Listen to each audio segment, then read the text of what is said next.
Hello and welcome back to Bookish, and welcome back to my Saturday Hodgepodge, my weekly wrap-up of all the kind of bookish activity and other activities I did during the week.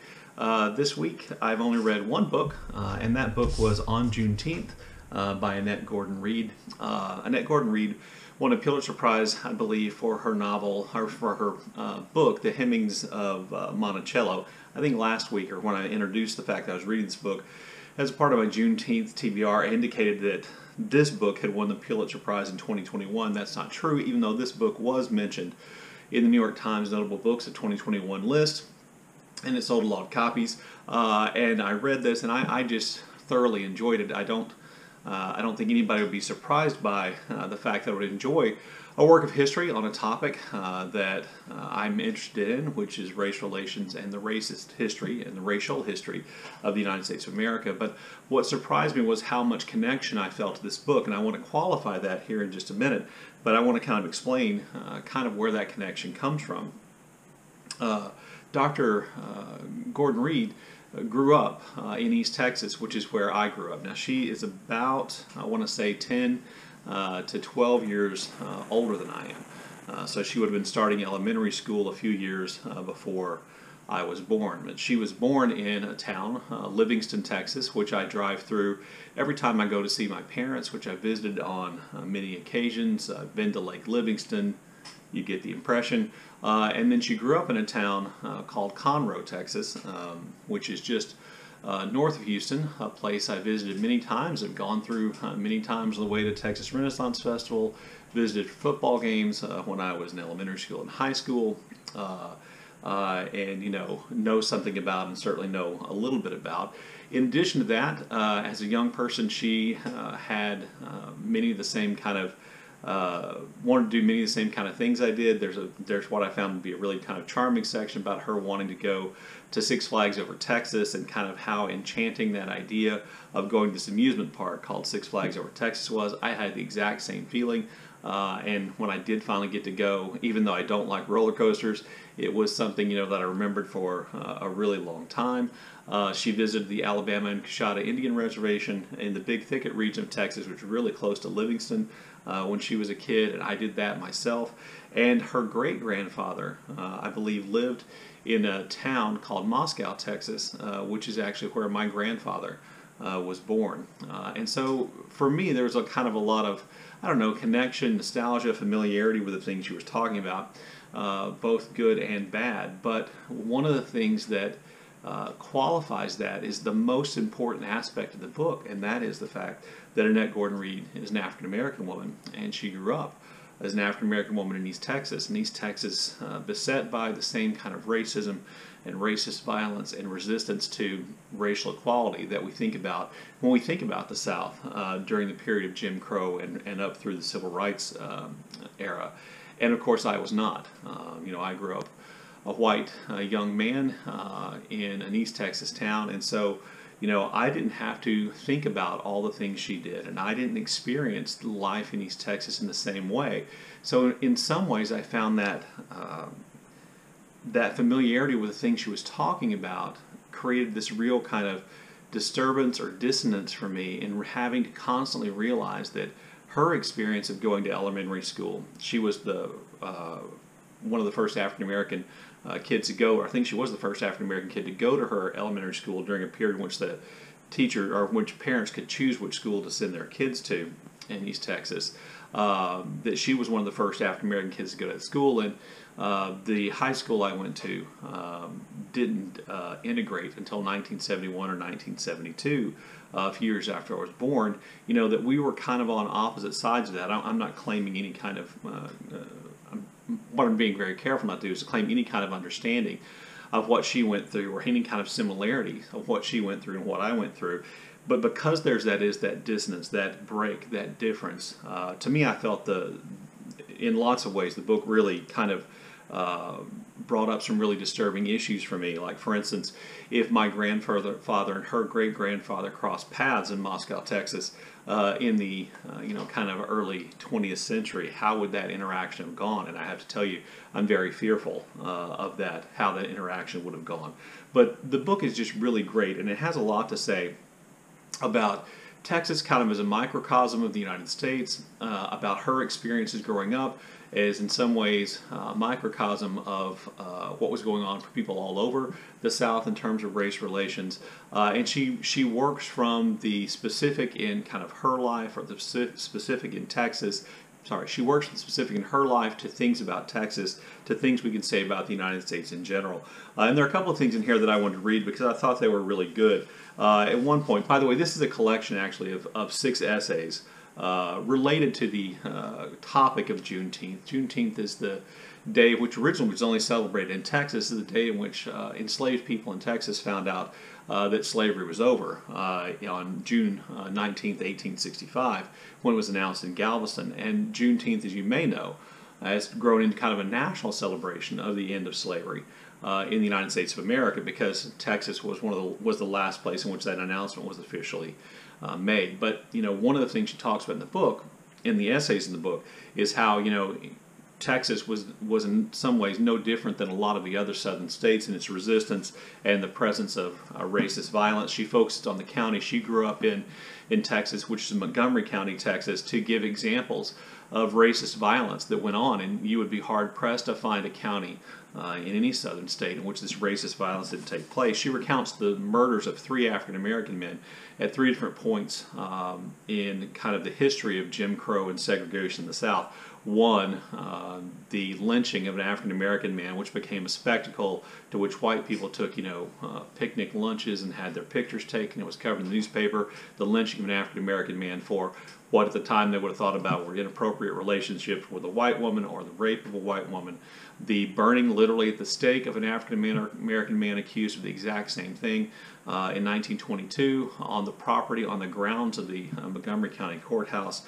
And then the murder of an African-American man, I believe in the 1940s or 1950s, who had been accused of raping a white woman and had been tortured by the Texas Rangers into giving confession. His case went to the Supreme Court. The Supreme Court ordered 2 different retrials, and during the second retrial, a relative, I believe the father of the woman he was accused of raping, came to the courthouse and shot Mr. White, who was the accused, in the back of the head.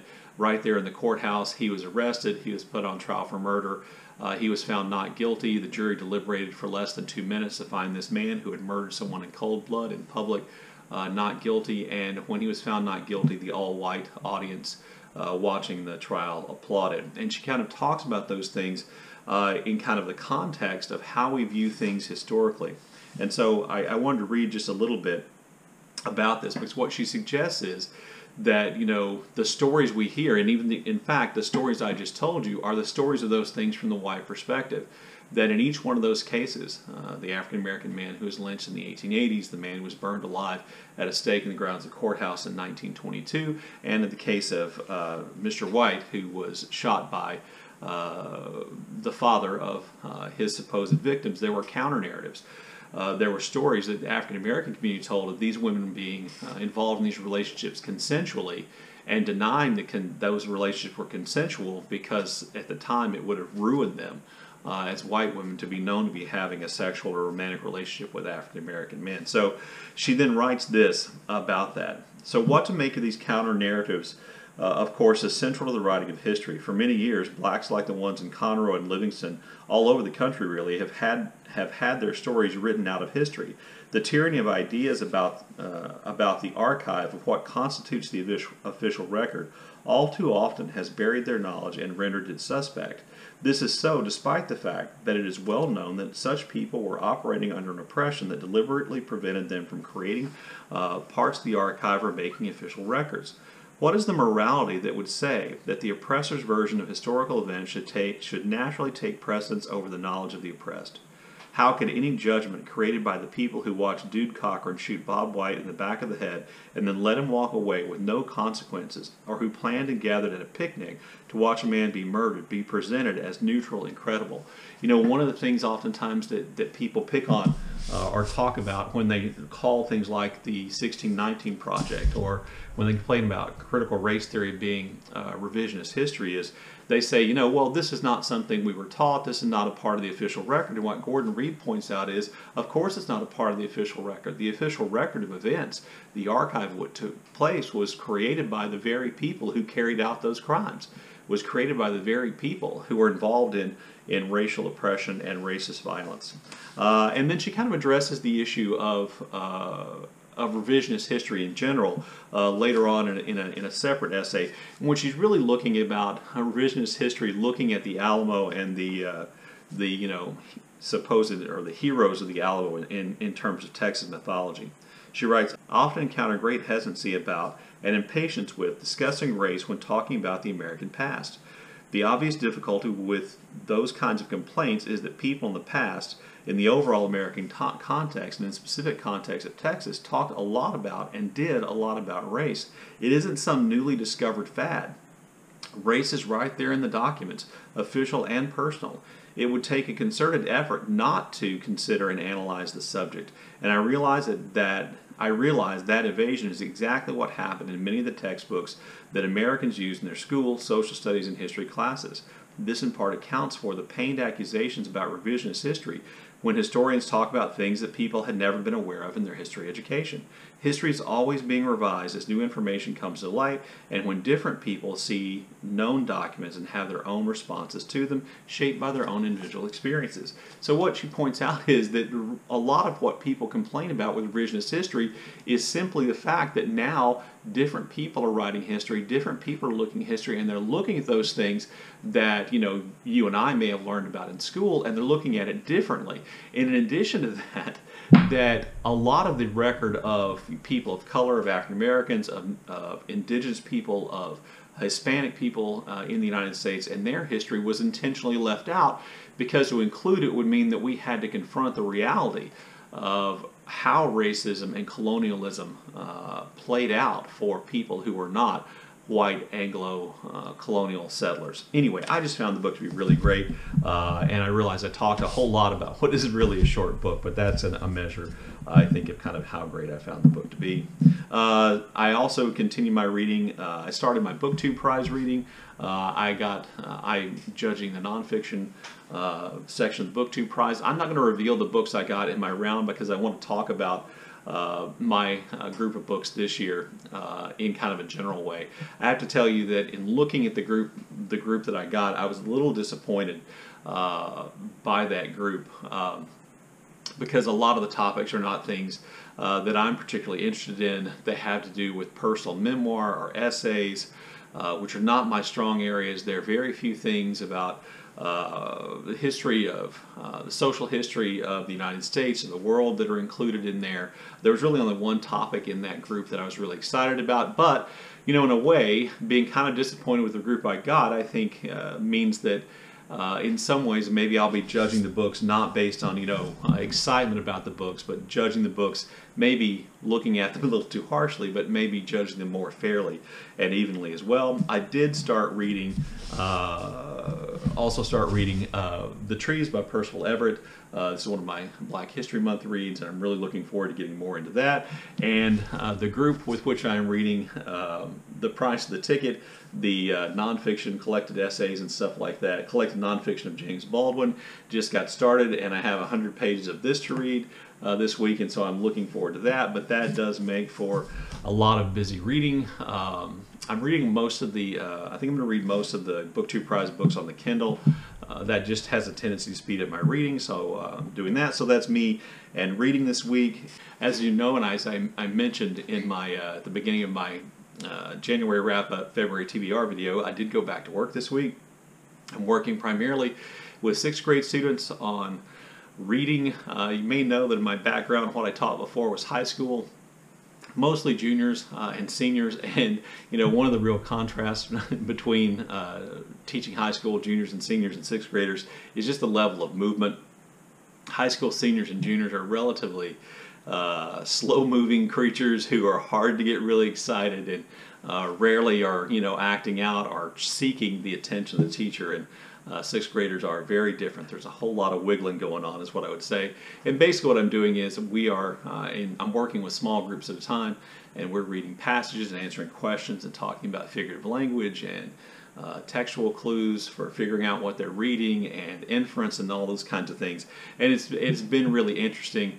As I mentioned a comment to somebody, it's been about 90% good. I will say one of the things that amused me about myself was that I've been retired for almost 2 years from teaching, and somehow that kind of optimism I think that most young teachers have, or most new teachers have, about going in and had this really great enriching experience and really being able to touch and make a difference with the kids and things like that, that returned. And I really fully expected that. And in some ways I think that kind of idealism is important to going into any kind of teaching role. At the same time, I think it accounts for kind of really quick burnout and the difficulties people have in their first year. And I'm kind of experiencing that a little bit now. But 90% of what I did has been great. And so I am enjoying that. One of the things that going back to work though has done is it's put me in the car a little more often, actually way more often, because as a retired person I had no commute. To commute from my bedroom to my recliner to my study was it. So in the car, I'm listening to the radio, and on the radio what I listen to, or what I found, is there are a whole lot of David Bowie songs out there that I actually like. So I thought, one of the things I often do in my Saturday Hodgepodge is I mention music I've been listening to, and so I was thinking about David Bowie songs that I like.